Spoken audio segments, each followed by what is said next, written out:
this is Tim Hellman. And I'm Jake Tenpass. And this is Movie Talk. Today we're going to review the movie Mother. Mother is the new psychological horror film from writer-director Darren Aronofsky and starring Jennifer Lawrence. The two are now a couple as well. The story revolves around a woman whose quaint life living with her poet husband in a quiet country home is severely disrupted when a mysterious couple shows up wanting to stay at their house. The movie co-stars Javier Bardem, Ed Harris, and Michelle Pfeiffer. It's gotten polarized reviews from critics and moviegoers alike, and it disappointed at the box office as well. What did you think?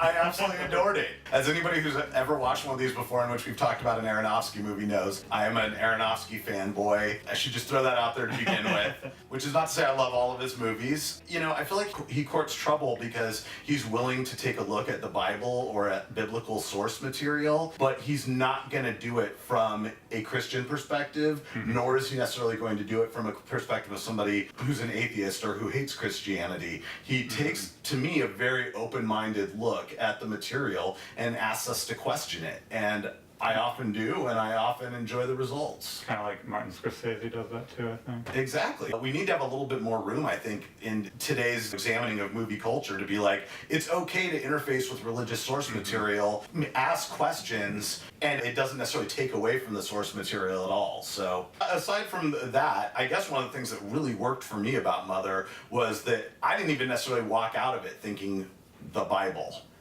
I walked out of it thinking of it as an examination of the relationship between A, men and women, and B, between the artist and the muse.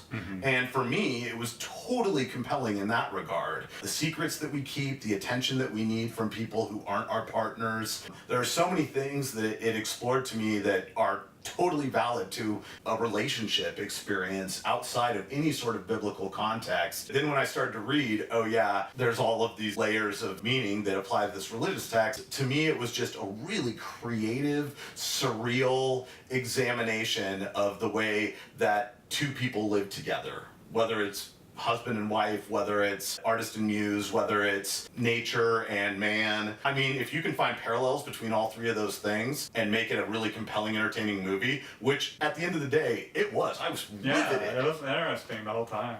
Oh yeah, I never was like, oh God, I'm so bored. Like, I was sitting there the entire time riveted. He kept taking me to places I didn't know I was going to go, and then he showed me things I didn't want to see, and I didn't want to look away. There were other people in the theater who did want to look away. Yeah. I thought Jennifer Lawrence was great in it. She was amazing, and she was believably motherly. I mean, you talk about an actress that has seemed older than her years since she was young, but even as she gets older, still continues to have this really childlike, fun, playful quality to her acting. And it was a huge technical achievement, I feel like, too. Like, some of those camera shots, like that feeling of continuing to move, you had this sense of, like, the world continuing to turn almost constantly during the movie. It would sometimes move from things that you knew couldn't be happening right next to each other, and it totally just, again, created this seamless world.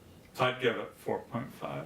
I also would give it 4.5 out of 5 stars. I don't know that the movie wasn't perfect, but if it wasn't perfect, I can see why people would feel like it's too obviously a kind of fairy tale. And I believe there's like some framing devices in the movie that make it difficult to think of the characters as real people. Yeah, so I can see that argument. For me, all the characters in movies are always symbolic and are always mythological in nature, so I don't mind if the filmmaker winks at me a little bit and is like, these characters are more than characters, but I understand why somebody might feel like that. I still felt like it was really close for me to being a perfect film. And I feel like it's the type of movie that people should see, and if you're offended by it, ask yourself why you're offended by it. You know, somebody got on my Facebook page when I extolled its virtue and said, it's trash. And I was like, how is it trash? It's well made, it's well acted, it's got a storyline and content that is designed to make you think or make you feel something. To me, at the end of the day, if something does those things, if it's both technically well executed and also has a soul, it can't be trash. Trash to me is disposable nonsense. And even if you didn't like Mother, even if you didn't think he was ultimately successful, I don't think you can look at a single one of Aronofsky's films and say, oh, that's trash.